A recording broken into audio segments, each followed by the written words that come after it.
ಹರೇ ಕೃಷ್ಣ. ಎಲ್ಲ ಕೇಳುಗರಿಗೂ ಭಗವದ್ಗೀತಾ ಅಧ್ಯಯನಕ್ಕೆ ಸ್ವಾಗತ. ಭಗವದ್ಗೀತೆಯ ಈ 15ನೇ ಅಧ್ಯಾಯವನ್ನು ಪುರುಷೋತ್ತಮ ಯೋಗ ಎಂದು ಕರೆಯುತ್ತಾರೆ. ಕಳೆದ ಸಂಚಿಕೆಯಲ್ಲಿ ಯಾವ ರೀತಿ ಭಗವಂತನು ಈ ಭೌತಿಕ ಪ್ರಪಂಚವನ್ನು ಪಾಲಿಸುತ್ತಿದ್ದಾನೆ ಎಂಬುದನ್ನು ನಾವು ಕಂಡಿದ್ದೇವೆ. ಕೊನೆಯದಾಗಿ ಭಗವಂತನು ವೇದಾಂತ ಸೂತ್ರದ ಸಾರವನ್ನು ತಿಳಿಸುತ್ತಿದ್ದಾನೆ.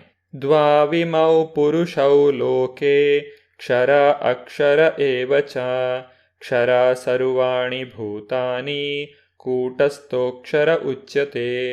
ಪುರುಷರಲ್ಲಿ 2 ವರ್ಗಗಳು, ಕ್ಷರರು ಮತ್ತು ಅಕ್ಷರರು. ಈ ಐಹಿಕ ಜಗತ್ತಿನಲ್ಲಿ ಎಲ್ಲ ಜೀವಿಗಳು ಕ್ಷರ, ಆಧ್ಯಾತ್ಮಿಕ ಜಗತ್ತಿನಲ್ಲಿ ಎಲ್ಲ ಜೀವಿಗಳು ಅಕ್ಷರ. ಭಗವಾನ್ ಶ್ರೀಕೃಷ್ಣನು ವೇದಾಂತ ಸೂತ್ರದ ತಿರುಳನ್ನು ಇಲ್ಲಿ ಸಂಕ್ಷೇಪವಾಗಿ ಕೊಡುತ್ತಿದ್ದಾನೆ.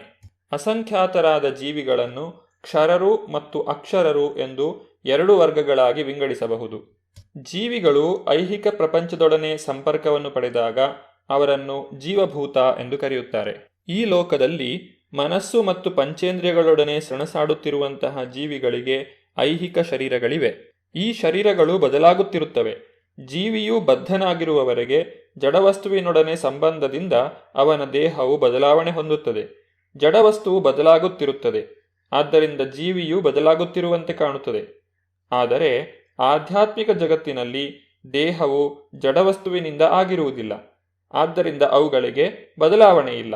ಐಹಿಕ ಜಗತ್ತಿನಲ್ಲಿ ಜೀವಿಯು 6 ರೀತಿಯ ಬದಲಾವಣೆಗಳನ್ನು ಹೊಂದುತ್ತಾನೆ: ಹುಟ್ಟು, ಬೆಳವಣಿಗೆ, ಕಾಲಾವಧಿ, ಸಂತಾನೋತ್ಪತ್ತಿ, ಕ್ಷಯಿಸುವುದು ಮತ್ತು ಕಣ್ಮರೆಯಾಗುವುದು. ಇವು ಐಹಿಕ ಶರೀರದ ಬದಲಾವಣೆಗಳು. ಆದರೆ ಆಧ್ಯಾತ್ಮಿಕ ಜಗತ್ತಿನಲ್ಲಿ ದೇಹಕ್ಕೆ ಬದಲಾವಣೆ ಇಲ್ಲ, ಅದಕ್ಕೆ ಮುಪ್ಪಿಲ್ಲ, ಹುಟ್ಟಿಲ್ಲ, ಸಾವಿಲ್ಲ. ಮೊಟ್ಟಮೊದಲು ಸೃಷ್ಟಿಯಾದ ಬ್ರಹ್ಮನಿಂದ ಪ್ರಾರಂಭಿಸಿ ಸಣ್ಣ ಇರುವೆಯವರೆಗೆ ಜಡವಸ್ತುವಿನೊಡನೆ ಸಂಪರ್ಕ ಪಡೆದ ಯಾವುದೇ ಜೀವಿಯು ತನ್ನ ದೇಹವನ್ನು ಬದಲಾಯಿಸುತ್ತಿರುತ್ತದೆ. ಅವರೆಲ್ಲರೂ ಕ್ಷರರು. ಆದರೆ ಆಧ್ಯಾತ್ಮಿಕ ಜಗತ್ತಿನಲ್ಲಿ ಎಲ್ಲರೂ ಅಕ್ಷರರು. ಕ್ಷರ ಮತ್ತು ಅಕ್ಷರ ಎಂಬ 2 ವಿಧವಾದ ಜೀವಿಗಳಿಗಿಂತಲೂ ಉತ್ತಮನಾದಂತಹ ಇನ್ನೊಬ್ಬನಿದ್ದಾನೆ. ಆತನೇ ದೇವೋತ್ತಮ ಪರಮಪುರುಷನಾದ ಶ್ರೀಕೃಷ್ಣ. ಉತ್ತಮ ಪುರುಷಸ್ತ್ವನ್ಯ ಪರಮಾತ್ಮೇತ್ಯುದಾಹೃತಃ ಯೋ ಲೋಕತ್ರಯಮಾವಿಶ್ಯ ಬಿಭರ್ತವ್ಯಯ ಈಶ್ವರಃ. ಅನುವಾದ: ಇವರಿಬ್ಬರಲ್ಲದೆ ಅತ್ಯುತ್ತಮನಾದ ಜೀವಂತ ವ್ಯಕ್ತಿಯಾದ ಪರಮಾತ್ಮನು ಸ್ವತಃ ಅವಿನಾಶಿ. ಅವನು 3 ಜಗತ್ತುಗಳನ್ನು ಪ್ರವೇಶಿಸಿದ್ದಾನೆ ಮತ್ತು ಅವುಗಳನ್ನು ಪಾಲಿಸುತ್ತಿದ್ದಾನೆ. ಅಸಂಖ್ಯಾತ ಜೀವಿಗಳಲ್ಲಿ ಕೆಲವರು ಬದ್ಧರು, ಕೆಲವರು ಮುಕ್ತರು. ಆದರೆ ಇವರ ಮೇಲೆ ಪರಮಾತ್ಮನಾದ ದೇವೋತ್ತಮ ಪರಮಪುರುಷನಿದ್ದಾನೆ. ನಿತ್ಯೋ ನಿತ್ಯಾನಾಂ ಚೇತನಶ್ಚೇತನಾನಾಂ. ಬದ್ಧರಾದ ಮತ್ತು ಮುಕ್ತರಾದ ಎಲ್ಲ ಜೀವಿಗಳಲ್ಲಿ ಒಬ್ಬ ದೇವೋತ್ತಮ ಪರಮಪುರುಷನಿದ್ದಾನೆ. ಅವನು ಎಲ್ಲರನ್ನೂ ಪಾಲಿಸುತ್ತಾನೆ, ಜೀವಿಗಳಿಗೆ ಕರ್ಮ ಮಾಡಲು ಅವಕಾಶವನ್ನೂ ಕೊಡುತ್ತಾನೆ. ದೇವೋತ್ತಮ ಪರಮಪುರುಷನಾದ ಶ್ರೀಕೃಷ್ಣನು ಪ್ರತಿಯೊಬ್ಬರ ಹೃದಯದಲ್ಲಿಯೂ ಪರಮಾತ್ಮನಾಗಿ ಇದ್ದಾನೆ. ಅವನನ್ನು ಅರ್ಥ ಮಾಡಿಕೊಳ್ಳುವಂತಹ ವಿವೇಕಿಯು ಪರಿಪೂರ್ಣ ಶಾಂತಿಯನ್ನು ಪಡೆಯಲು ಅರ್ಹನಾಗುತ್ತಾನೆ. ಯಸ್ಮಾಕ್ಷರಂ ಅತೀತೋಹಂ ಅಕ್ಷರಾದಪಿ ಚೋತ್ತಮ ಅತೋಸ್ಮಿ ಲೋಕೆ ವೇದೇ ಚ ಪ್ರತಿಥಾ ಪುರುಷೋತ್ತಮಃ. ಅನುವಾದ: ನಾನು ಕ್ಷರ ಮತ್ತು ಅಕ್ಷರಗಳಿಗೆ ಅತೀತನು ಮತ್ತು ಅತ್ಯುತ್ತಮನು. ಆದ್ದರಿಂದ ಪ್ರಪಂಚವು, ವೇದಗಳು ಪುರುಷೋತ್ತಮನೆಂದು ನನ್ನನ್ನು ಪ್ರಾರ್ಥನೆ ಮಾಡುತ್ತವೆ. ದೇವೋತ್ತಮ ಪರಮಪುರುಷನಾದ ಶ್ರೀಕೃಷ್ಣನನ್ನು ಬದ್ಧ ಆತ್ಮನಾಗಲಿ ಮುಕ್ತ ಆತ್ಮನಾಗಲಿ ಮೀರಲು ಸಾಧ್ಯವಿಲ್ಲ. ಆದ್ದರಿಂದ ಅವನು ಪುರುಷೋತ್ತಮನು. ಜೀವಿಗಳು ಮತ್ತು ದೇವೋತ್ತಮ ಪರಮಪುರುಷನು ವ್ಯಕ್ತಿಗಳು ಎಂಬುದು ಇಲ್ಲಿ ಬಹಳ ಸ್ಪಷ್ಟವಾಗಿದೆ. ಆದರೆ ವ್ಯತ್ಯಾಸವೆಂದರೆ ಬದ್ಧ ಸ್ಥಿತಿಯಲ್ಲಾಗಲಿ ಮುಕ್ತ ಸ್ಥಿತಿಯಲ್ಲಾಗಲಿ ಪ್ರಮಾಣದಲ್ಲಾಗಲಿ ಜೀವಿಗಳು ದೇವೋತ್ತಮ ಪರಮಪುರುಷನ ಊಹಾತೀತವಾದ ಶಕ್ತಿಗಳನ್ನು ಮೀರಿಸಲು ಸಾಧ್ಯವಿಲ್ಲ. ಭಗವಾನ್ ಶ್ರೀಕೃಷ್ಣನು ಇಲ್ಲಿ ವೇದಾಂತ ಸೂತ್ರದ ಸಾರವನ್ನು ನಮಗೆ ನೀಡಿದ್ದಾನೆ. ಇದರ ಮೂಲಕ ಭಗವಂತ ಎಂದರೆ ಏನು ಎಂದು ನಾವು ಅರ್ಥ ಮಾಡಿಕೊಳ್ಳಲು ಸಾಧ್ಯ. ಯಾರು ಭಗವಂತನನ್ನು ಅರ್ಥ ಮಾಡಿಕೊಳ್ಳುತ್ತಾರೋ ಅವರಿಗೆ ಮತ್ತೆ ತಿಳಿದುಕೊಳ್ಳಬೇಕಾಗುವುದು ಏನೂ ಉಳಿದಿರುವುದಿಲ್ಲ. ಯೋ ಮಾಮೇವಮಸಮ್ಮೂಢೋ ಜಾನಾತಿ ಪುರುಷೋತ್ತಮಂ ಸಾ ಸರ್ವವಿದ್ ಭಜತಿ ಮಾಂ ಸರ್ವಭಾವೇನ ಭಾರತ. ಭರತ ವಂಶದವನಾದ ಅರ್ಜುನನೇ, ಯಾರು ನನ್ನನ್ನು ಸಂದೇಹವಿಲ್ಲದೆ ದೇವೋತ್ತಮ ಪರಮಪುರುಷನೆಂದು ತಿಳಿಯುತ್ತಾನೋ ಅವನು ಎಲ್ಲವನ್ನೂ ತಿಳಿದವನು. ಆದ್ದರಿಂದ ಆತನು ಸಂಪೂರ್ಣ ಭಕ್ತಿ ಸೇವೆಯಲ್ಲಿ ನಿರತನಾಗಿರುತ್ತಾನೆ.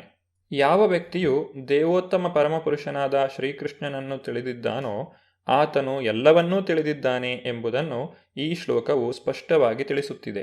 ಭಗವಂತನನ್ನು ಒಂದು ಸಲ ತಿಳಿದಂತಹ ವ್ಯಕ್ತಿಯು ಮತ್ತೆ ತನ್ನ ಸಮಯವನ್ನು ಯಾವತ್ತೂ ಹಾಳು ಮಾಡದೆ ಭಗವಂತನ ಭಕ್ತಿ ಸೇವೆಯಲ್ಲಿ ತಕ್ಷಣವೇ ತೊಡಗಿಕೊಳ್ಳುತ್ತಾನೆ. ಭಗವಂತನ ಕುರಿತಾಗಿ ತಿಳಿದುಕೊಳ್ಳಲು ಅತಿ ಉತ್ತಮವಾದಂತಹ ದಾರಿ ಎಂದರೆ ಭಗವಾನ್ ಶ್ರೀಕೃಷ್ಣನಿಂದ ಅಥವಾ ಆತನ ಪ್ರತಿನಿಧಿಗಳಿಂದ ವಾಸ್ತವವಾಗಿ ಈ ಜ್ಞಾನವನ್ನು ಪಡೆಯುವುದು. ಭಗವದ್ಗೀತೆಯಲ್ಲಿ ಇದೆಲ್ಲವನ್ನೂ ಕೂಡ ಬಹಳ ಸೊಗಸಾಗಿ ಸ್ಪಷ್ಟಪಡಿಸಲಾಗಿದೆ. ವ್ಯಕ್ತಿಗೆ ಸರಿಯಾದಂತಹ ಆಚಾರ್ಯರಿಂದ ಕೇಳಿ ತಿಳಿದುಕೊಳ್ಳುವ ಸಾಮರ್ಥ್ಯ ಇರಬೇಕು. ಈ ರೀತಿಯಾಗಿ ಮಾಡುವುದರಿಂದ ಮಾತ್ರ ವ್ಯಕ್ತಿಯು ವೇದಗಳ ಸಾರವನ್ನು ಅರ್ಥ ಮಾಡಿಕೊಳ್ಳಲು ಸಾಧ್ಯ. ಯಾವ ವ್ಯಕ್ತಿಯು ಸಂಪೂರ್ಣವಾಗಿ ದೇವೋತ್ತಮ ಪರಮಪುರುಷನ ಭಕ್ತಿ ಸೇವೆಯಲ್ಲಿ ತೊಡಗಿದ್ದಾನೋ ಆತನು ವೇದದ ಜ್ಞಾನವನ್ನು ಸಂಪೂರ್ಣವಾಗಿ ಹೊಂದಿದ್ದಾನೆ ಎಂದು ನಾವು ಅರ್ಥ ಮಾಡಿಕೊಳ್ಳಬೇಕು. ವ್ಯಕ್ತಿಯು ದೇವೋತ್ತಮ ಪರಮಪುರುಷನ ಭಕ್ತಿ ಸೇವೆಯಲ್ಲಿ ನಿರತನಾಗಿದ್ದರೆ ಪರಮ ಪರಿಪೂರ್ಣ ಸತ್ಯವನ್ನು ಅರಿಯಲು ಬೇರೆ ಯಾವುದೇ ಆಧ್ಯಾತ್ಮಿಕ ಪ್ರಕ್ರಿಯೆಯ ಅಗತ್ಯವಿಲ್ಲ. ಒಬ್ಬ ವ್ಯಕ್ತಿಯು ತನ್ನ ಲಕ್ಷಾಂತರ ಜನ್ಮಗಳಲ್ಲಿ ಊಹಾತ್ಮಕ ಚಿಂತನೆಯನ್ನು ಮಾಡಿಯೂ ಶ್ರೀಕೃಷ್ಣನೇ ದೇವೋತ್ತಮ ಪರಮಪುರುಷ ಮತ್ತು ತಾನು ಅವನಿಗೆ ಶರಣಾಗಬೇಕು ಎನ್ನುವ ಮಟ್ಟಕ್ಕೆ ಬಾರದೇ ಹೋದರೆ ಅಷ್ಟೊಂದು ವರ್ಷಗಳಲ್ಲಿ ಮತ್ತು ಜನ್ಮಗಳಲ್ಲಿ ಆತನು ಮಾಡಿದ ಊಹಾತ್ಮಕ ಚಿಂತನೆ ಕೇವಲ ವ್ಯರ್ಥ ಕಾಲಹರಣ ಅಷ್ಟೆ. ಇತಿ ಗುಹ್ಯತಮಂ ಶಾಸ್ತ್ರಂ ಇದಮುಕ್ತಂ ಮಯಾ ನಘ ಏತದ್ಬುದ್ಧ್ವಾ ಬುದ್ಧಿಮಾನ್ ಸ್ಯಾತ್ ಕೃತಕೃತ್ಯಶ್ಚ ಭಾರತ. ಅನುವಾದ: ಪಾಪರಹಿತನಾದ ಅರ್ಜುನನೇ, ಇದು ವೇದಗಳ ಅತ್ಯಂತ ರಹಸ್ಯವಾದ ಭಾಗ. ಇದನ್ನು ಅರ್ಥ ಮಾಡಿಕೊಂಡವನು ಬುದ್ಧಿವಂತನಾಗುತ್ತಾನೆ. ಅವನ ಎಲ್ಲ ಪ್ರಯತ್ನಗಳು ಪರಿಪೂರ್ಣವಾಗುತ್ತವೆ. ಸಕಲ ವೇದಗಳ ಸಾರವನ್ನು ಭಗವಂತನು ಇಲ್ಲಿ ನಮಗೆ ತಿಳಿಸಿಕೊಟ್ಟಿದ್ದಾನೆ. ದೇವೋತ್ತಮ ಪರಮಪುರುಷನಾದ ಶ್ರೀಕೃಷ್ಣನು ಇದನ್ನು ಯಾವ ರೀತಿಯಾಗಿ ವಿವರಿಸಿದ್ದಾನೋ ಅದೇ ರೀತಿಯಲ್ಲಿ ನಾವು ಇದನ್ನು ಅರ್ಥ ಮಾಡಿಕೊಳ್ಳಬೇಕು. ಆಗ ಮನುಷ್ಯನು ದಿವ್ಯ ಜ್ಞಾನದಲ್ಲಿ ಪರಿಣತನೂ ಪರಿಪೂರ್ಣನೂ ಆಗುತ್ತಾನೆ. ದೇವೋತ್ತಮ ಪರಮಪುರುಷನು ನೀಡಿರುವಂತಹ ಈ ತತ್ವಜ್ಞಾನವನ್ನು ತಿಳಿದುಕೊಳ್ಳಲು ಪ್ರತಿಯೊಬ್ಬರೂ ಪ್ರಯತ್ನಿಸಬೇಕು. ಈ ರೀತಿಯಾಗಿ ದಿವ್ಯ ಸೇವೆಯಲ್ಲಿ ತೊಡಗಬೇಕು. ಆಗ ಪ್ರತಿಯೊಬ್ಬರೂ ಐಹಿಕ ಪ್ರಕೃತಿಯ ಗುಣಗಳ ಎಲ್ಲ ಕಲ್ಮಶದ ಸೋಂಕಿನಿಂದ ಬಿಡುಗಡೆಯನ್ನು ಹೊಂದಲು ಸಾಧ್ಯ. ಭಕ್ತಿ ಸೇವೆ ಇರುವ ಕಡೆ ಐಹಿಕ ಕಲ್ಮಶದ ಸೋಂಕು ಇರಲಾರದು. ಭಗವಂತನಿಗೆ ನಾವು ಮಾಡುವಂತಹ ಭಕ್ತಿ ಸೇವೆ ಮತ್ತು ಭಗವಂತ ಎರಡೂ ಒಂದೇ ಆಗಿದೆ, ಏಕೆಂದರೆ ಎರಡೂ ಕೂಡ ಅಲೌಕಿಕವಾದವು. ಭಕ್ತಿ ಸೇವೆಯು ಪರಮಪ್ರಭುವಿನ ಅಂತರಂಗ ಶಕ್ತಿಯಲ್ಲಿ ನಡೆಯುತ್ತದೆ. ಕೃಷ್ಣ ಸೂರ್ಯ ಸಮ ಮಾಯಹಯ ಅಂಧಕಾರ ಜಹಾ ಕೃಷ್ಣ ತಾಹ ನಾಹಿ ಮಾಯರ ಅಧಿಕಾರ. ಅಂದರೆ ಶ್ರೀಕೃಷ್ಣನು ಸೂರ್ಯನಿಗೆ ಸಮ, ಅಜ್ಞಾನವು ಕತ್ತಲು. ಎಲ್ಲಿ ಸೂರ್ಯನಿರುತ್ತಾನೋ ಅಲ್ಲಿ ಕತ್ತಲು ಇರಲು ಸಾಧ್ಯವಿಲ್ಲ.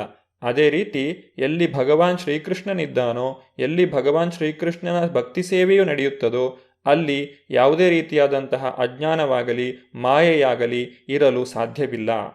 ಜೀವನದಲ್ಲಿ ಪರಿಪೂರ್ಣತೆಯನ್ನು ಸಾಧಿಸಲು, ಪರಿಶುದ್ಧರಾಗಲು ಪ್ರತಿಯೊಬ್ಬರೂ ಈ ಕೃಷ್ಣ ಪ್ರಜ್ಞೆಯನ್ನು ಅನುಸರಿಸಬೇಕು. ಭಗವಂತನ ಭಕ್ತಿ ಸೇವೆಯಲ್ಲಿ ತೊಡಗಬೇಕು. ಇಲ್ಲಿ ಅರ್ಜುನನನ್ನು ಅನಘ ಎಂದು ಕರೆಯಲಾಗಿದೆ. ಅನಘ ಎಂದರೆ ಪಾಪರಹಿತನಾದ ವ್ಯಕ್ತಿ. ಭಕ್ತಿ ಸೇವೆಯಲ್ಲಿ ತೊಡಗುವ ಮೂಲಕ ವ್ಯಕ್ತಿಯು ತನ್ನೆಲ್ಲ ಪಾಪಗಳನ್ನು ಕಳೆದುಕೊಳ್ಳುತ್ತಾನೆ. ಮನುಷ್ಯನು ಎಲ್ಲ ಪಾಪಮಯ ಪ್ರತಿಕ್ರಿಯೆಗಳಿಂದ ಮುಕ್ತನಾಗದೇ ಇದ್ದರೆ ಶ್ರೀಕೃಷ್ಣನನ್ನು ಅರ್ಥ ಮಾಡಿಕೊಳ್ಳುವುದು ಕಷ್ಟ. ಭಕ್ತಿ ಸೇವೆಯನ್ನು ಪ್ರಾರಂಭಿಸುವ ಮಾತ್ರದಿಂದಲೇ ವ್ಯಕ್ತಿಯು ತನ್ನ ಪಾಪಕರ್ಮಗಳನ್ನು ಕಳೆದುಕೊಳ್ಳುತ್ತಾನೆ. ಈ ರೀತಿಯಾಗಿ ಕೃಷ್ಣ ವಿಜ್ಞಾನವನ್ನು ಅರ್ಥ ಮಾಡಿಕೊಳ್ಳಲು ಆತನು ಅರ್ಹನಾಗುತ್ತಾನೆ. ಭಗವಂತನ ಶುದ್ಧ ಭಕ್ತರ ಸಂಘದಲ್ಲಿ ಭಕ್ತಿ ಸೇವೆಯನ್ನು ಮಾಡುತ್ತಿರುವಂತಹ ವ್ಯಕ್ತಿಯು ಕೆಲವೊಂದು ವಿಚಾರಗಳನ್ನು ನೆನಪಿನಲ್ಲಿಟ್ಟುಕೊಳ್ಳುವುದು ಬಹಳ ಅಗತ್ಯ. ಆತನು ತನ್ನ ಹೃದಯದ ದೌರ್ಬಲ್ಯವನ್ನು ಗೆಲ್ಲಬೇಕು. ಅಂದರೆ ಐಹಿಕ ಪ್ರಕೃತಿಯ ಮೇಲೆ ಯಜಮಾನಿಕೆ ನಡೆಸುವಂತಹ ಬಯಕೆಯಿಂದ ಆತನು ದೂರ ಇರಬೇಕು. ಐಹಿಕ ಪ್ರಕೃತಿಯ ಮೇಲೆ ಯಜಮಾನಿಕೆ ನಡೆಸುವ ಪ್ರವೃತ್ತಿಯನ್ನು ಬೆಳೆಸಿಕೊಂಡಂತೆ ಮನುಷ್ಯನು ಜಡವಸ್ತುವಿನಲ್ಲಿ ಮತ್ತು ಅದರ ಗಳಿಕೆಯಲ್ಲಿ ಆಸಕ್ತಿಯನ್ನು ಹೊಂದುತ್ತಾನೆ. ಐಹಿಕ ಅಸ್ತಿತ್ವದ ಸಮಸ್ಯೆಗಳಿಗೆ ಹೃದಯದ ಈ ದೌರ್ಬಲ್ಯಗಳೇ ಕಾರಣ. ಈ 15ನೇ ಅಧ್ಯಾಯದಲ್ಲಿ ಹೃದಯದ ದೌರ್ಬಲ್ಯಗಳಿಂದ ಬಿಡುಗಡೆಯನ್ನು ಪಡೆಯುವಂತಹ ವಿಧಾನ ಮತ್ತು ಪುರುಷೋತ್ತಮ ಯೋಗ, ಈ ಎರಡೂ ವಿಚಾರಗಳ ಕುರಿತಾಗಿ ನಮಗೆ ತಿಳಿಸಲಾಗಿದೆ. ದೇವೋತ್ತಮ ಪರಮಪುರುಷನಾದಂತಹ ಶ್ರೀಕೃಷ್ಣನು ಬದ್ಧಾತ್ಮರು ಮತ್ತು ಮುಕ್ತಾತ್ಮರು ಇಬ್ಬರಿಗಿಂತಲೂ ಭಿನ್ನನಾಗಿದ್ದಾನೆ. ಆತನು ಎಲ್ಲ ಜೀವಿಗಳ ಪಾಲಕನಾಗಿದ್ದಾನೆ. ಮತ್ತು ಅವರೆಲ್ಲರಿಗಿಂತಲೂ ಉನ್ನತ ಸ್ಥಾನದಲ್ಲಿದ್ದಾನೆ. ಈ ರೀತಿಯಾಗಿ ನಾವು ಪುರುಷೋತ್ತಮ ಯೋಗವನ್ನು ಅರ್ಥ ಮಾಡಿಕೊಂಡಿದ್ದೇವೆ. ಈ ಪುರುಷೋತ್ತಮ ಯೋಗದಲ್ಲಿ ಭೌತಿಕ ಪ್ರಪಂಚವನ್ನು ಅಶ್ವತ್ಥ ವೃಕ್ಷಕ್ಕೆ ಹೋಲಿಸಲಾಗಿದೆ. ಭಗವಾನ್ ಶ್ರೀಕೃಷ್ಣನು ಅಶ್ವತ್ಥ ವೃಕ್ಷದ ವಿವರಣೆಯನ್ನು ಕೊಟ್ಟಿದ್ದಾನೆ, ಆದರೆ ಅದರ ಫಲಗಳ ವಿವರಣೆಯನ್ನು ಇನ್ನೂ ಕೊಟ್ಟಿಲ್ಲ. ಈ ಅಶ್ವತ್ಥ ವೃಕ್ಷದಲ್ಲಿ 2 ರೀತಿಯಾದಂತಹ ಫಲಗಳು ದೊರೆಯುತ್ತವೆ. ಮೊದಲನೆಯದು ಉತ್ತಮ ಫಲ, ಯಾವುದರಿಂದ ನಮಗೆ ಬಿಡುಗಡೆಯನ್ನು ಪಡೆಯಲು ಸಾಧ್ಯವೋ ಅದನ್ನು ನಾವು ಉತ್ತಮ ಫಲ ಎಂದು ಕರೆಯುತ್ತೇವೆ. ಎರಡನೆಯದು ಕೆಟ್ಟ ಫಲ, ಯಾವುದು ನಮ್ಮ ಬಂಧನಕ್ಕೆ ಕಾರಣವಾಗುತ್ತದೋ ಅದೇ ಕೆಟ್ಟ ಫಲ. ಇದನ್ನೇ ದೈವಿ ಪ್ರಕೃತಿ ಮತ್ತು ಆಸುರಿ ಪ್ರಕೃತಿ ಎಂದು ವಿಭಾಗಿಸಲಾಗಿದೆ. ಈ ಎಲ್ಲ ವಿಚಾರಗಳ ಕುರಿತಾಗಿ ನಾವು 16ನೇ ಅಧ್ಯಾಯದಲ್ಲಿ ತಿಳಿಯಲಿದ್ದೇವೆ. ಇದನ್ನು ನಾವು ಮುಂದಿನ ಸಂಚಿಕೆಯಲ್ಲಿ ನೋಡೋಣ. ಧನ್ಯವಾದಗಳು. ಹರೇ ಕೃಷ್ಣ.